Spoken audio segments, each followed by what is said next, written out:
Well, good morning, everybody, and welcome to the GEAR EPS Lightning Talk for today, the 23rd of August. It's going to be a brilliant lightning talk today. I can just feel it in my waters, and welcome everybody here. There's a great crowd.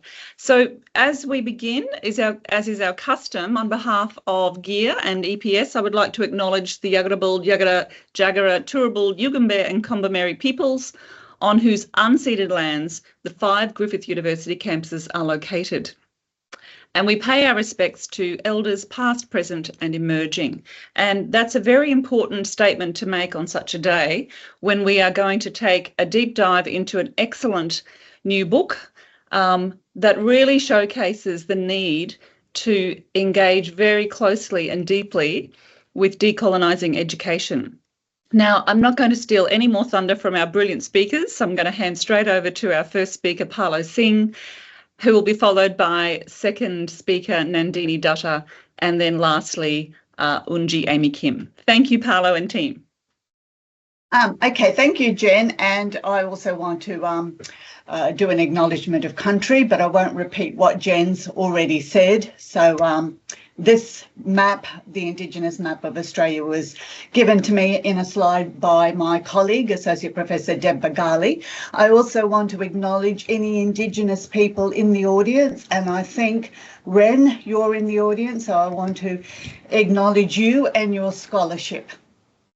So this book, Decolonising Teacher Education, is emerged out of a series, and I'll talk a little bit about the series later on.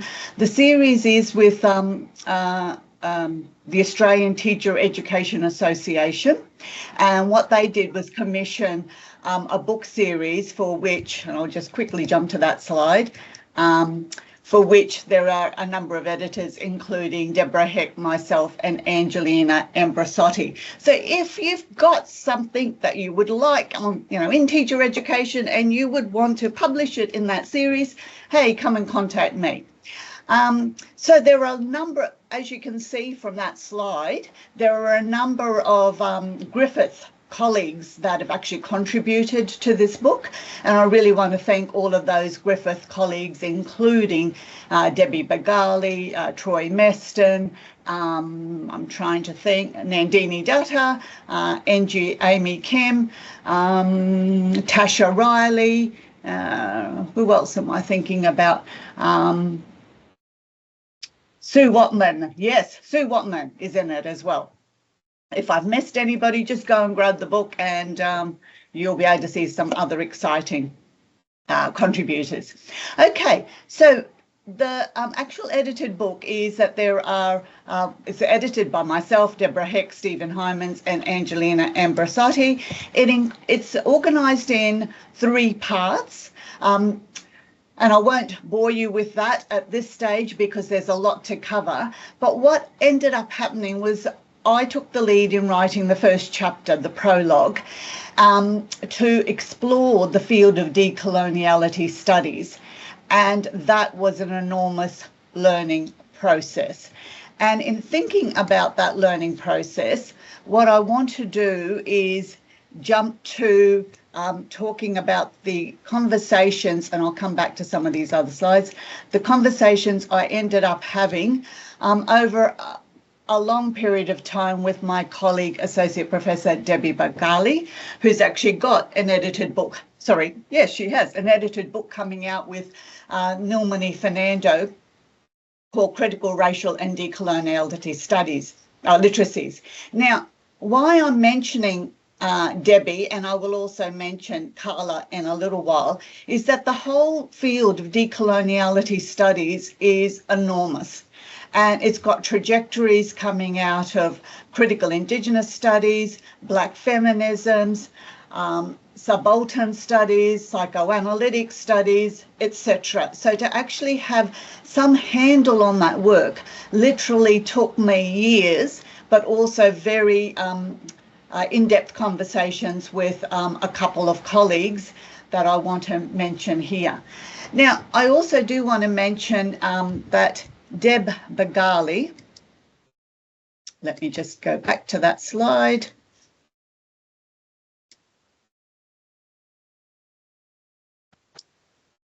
Now, I can move it this way. Deb Begali's book, that photo on that book is particularly significant because it's a picture that was undertaken by Associate Professor, it's a drawing, I should say, a piece of artwork by Associate Professor Fiona Foley. And she's talking about the massacre, or she's depicting the massacre of Indigenous people in Queensland in her area, which is up in this particular area. I had to do a bit of search for that. So she's a Bechala artist, an academic, and I had the privilege of writing the foreword for that book, but that's a depiction of Aboriginal massacres in Queensland. Now, the other person that I do want to acknowledge, because as I said, decoloniality studies is a very complex field, was the enormous work that is coming out of South America. And in order for me to get to get my head around some of that work was the conversations I had with Dr. Carla Tapia Parada, who I had the privilege of working with as a supervisor of her doctoral dissertation. Now, Carla is a Mestiza woman from South America, and which means that she's got both European and Indigenous heritage. But the significance of that term also is that in South America, the Indigenous people were colonised to such extent, and the colonisation process also led to the erasure of a lot of Indigenous people. So actually trying to search for your connection back to Indigenous people is quite difficult. Okay, that's just positioning the overview of the research. Now, given it is, as I've said, a contested field, given it has got so many different trajectories or lines of inquiry, I only want to pick up on a couple of terms in the remaining time that I've got here. So first of all, I want to go to Leslie Lagrange's work, who's a Black African scholar in the field of teacher education. There's a special edition, I think it's in the Journal of Curriculum Studies, where they talk about what does decolonisation mean and what does it mean for the for initial teacher education curriculum. Now, the crucial point that Leslie Lagrange says is, unfortunately, decolonisation and decoloniality seem to have become a metaphor for everything, right? So for difference, for social justice, for diversity. And once that happens, then you actually water down the complexity of the meaning of decoloniality and decoloniality studies, and you almost wipe away the significance of all of these trajectories of scholarship that have been undertaken by scholars over 30 to 40 years in the West. I'm not saying that that scholarship wasn't happening prior to us seeing it emerge in academic literature. Obviously, there's been resistance to the colonial project ever since the onset of the colonial project, but I do want to acknowledge the strength of these disciplinary traditions over the last 30 to 40 years. Okay, so as I said, there have been different trajectories of decoloniality studies depending on geographic spaces, depending on the different intellectual traditions, depending on the orientations, for example, whether they came from cultural studies, psychoanalytic studies, sociological studies, etc. As you can see, that vast array there, I would not claim that I have in-depth knowledge of all of those. I would have some knowledge of some of those materials, but the areas that I want to go into a little bit more today are the critical Indigenous studies from my conversations with Debbie Begali, critical race theories, and the Latino studies area. And I only really want to delve into a couple of key concepts. So, from the Latino studies area, there are a number of scholars that I was introduced to by Carla, and they include Mignolo and Walsh, who talk about this notion of a colonial matrix of power. And they argue that you can't talk about decoloniality unless you understand it and its connection with modernity and coloniality. So there can't be an understanding of decoloniality unless you actually look at the history of the colonising project with European expansion. They argue that there were always 4 dimensions of control during the coloniality project. One was economic, which was land appropriation and theft, exploitation of labour, including slavery. Now, slavery is a crucial aspect of the colonial project. A number of scholars have argued that with the European expansion, what we ended up having was the first attempt to classify or categorise people according to race. And that's where the notion of the slave came in as well. I'm not saying that slavery did not exist before the colonising project, the European colonising project. What these scholars are saying was that the slave became identified with the black subject from Africa. And that racial classification of people continues to this day, which is what decolonial scholars talk about, the ontology of colonialism.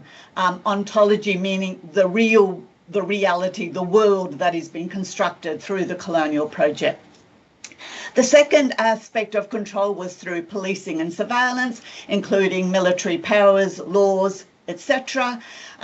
Notions of gender and sexuality, the notion of what is considered a normal family, education systems, as many scholars, critical Indigenous scholars say that the educational schooling system in Australia has always been a colonising project. So how do you try to shift that colonising project from within, knowing the history of colonisation through institutions such as education, and the formation of subjectivity? And by that we mean the depiction of the colonial subject through disciplines, through research disciplines such as anthropology, which were basically designed, in a sense, to know the other, as Foucault and other scholars have said. Okay. I won't go into too much here because I've already talked a little bit about that, but I'll just leave that slide there because I tend to talk very quickly. So.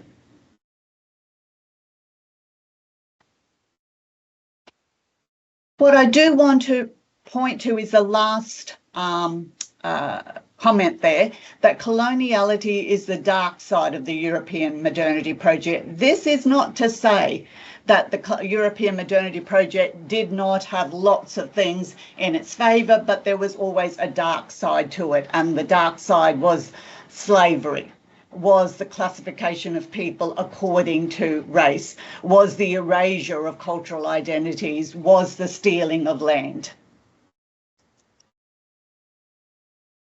Okay, what these Latino scholars that Carla introduced me to have often argued is that decoloniality it refers to the strategies of resistance, refusals and revisioning of this colonising project, the dark side of European modernity.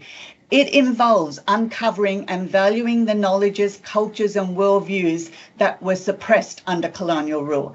And that's particularly significant given the crisis that the planet's in terms of connection to land, etc. And what I will do is move now to some of the concepts that these scholars introduce that will be useful for us to rethink the way that we do research, the way that we do initial teacher education. I'm just going to not talk to that slide, but just leave it up there for a minute.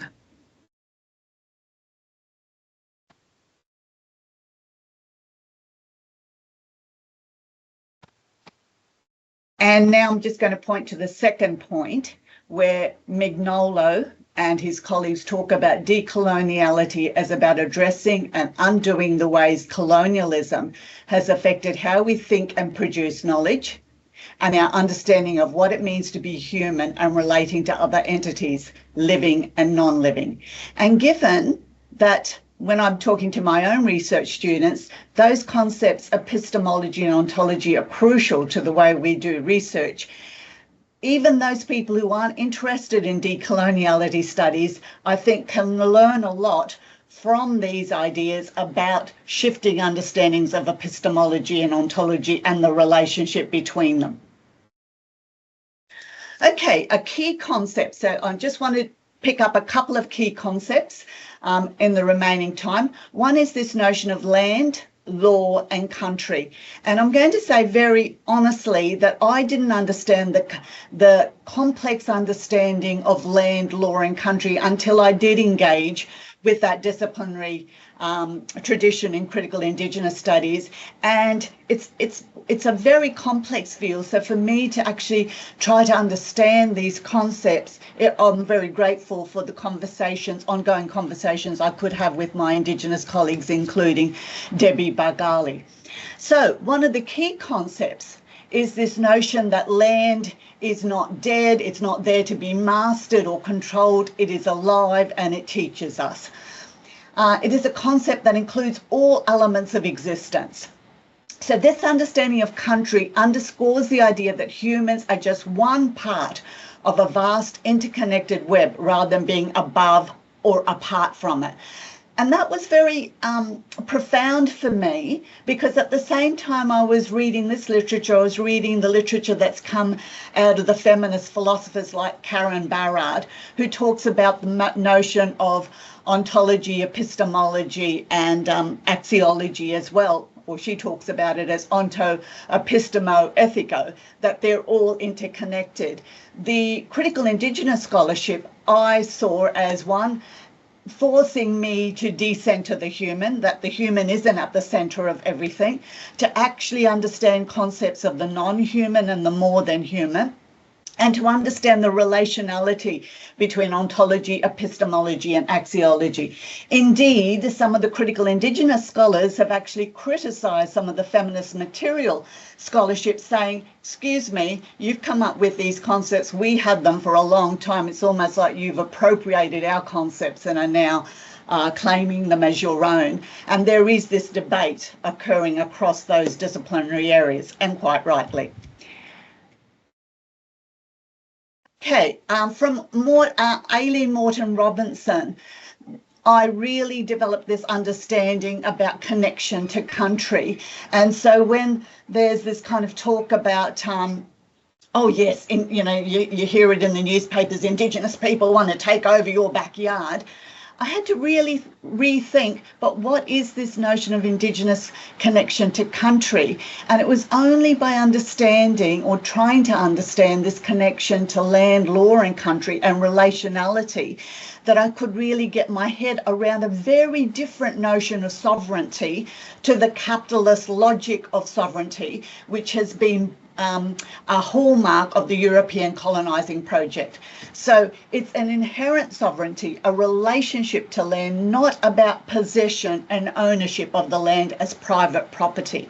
And that, for me anyway, was a very profound realisation.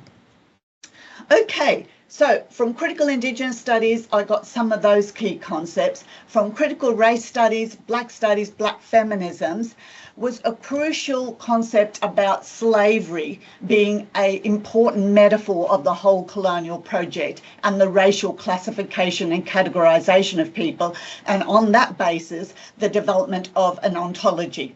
So it's hard to step outside of that ontology when that ontology is a key part of every institution of the European colonisation project. And crucial to that, as Garba and Sortiono say, is the metaphor of slavery. That to own another person, to be able to control the other person, actually served both the economic engine of European colonisation, but also justified the ability to take over land, to possess that land.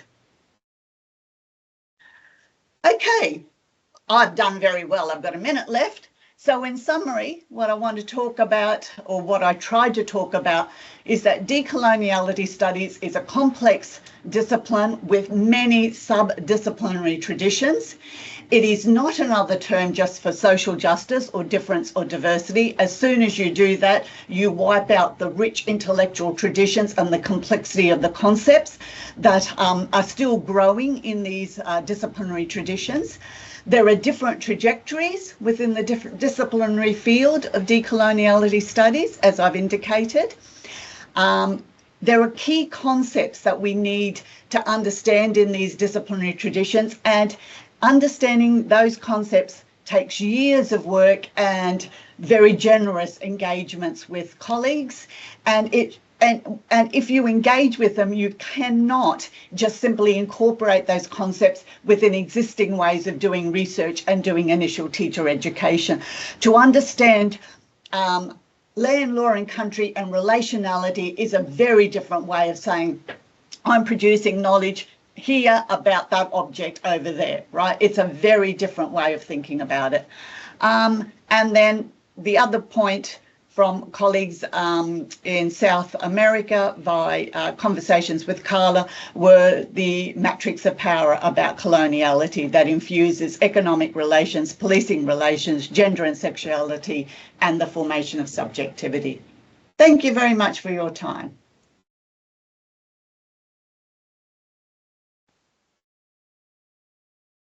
Stop sharing.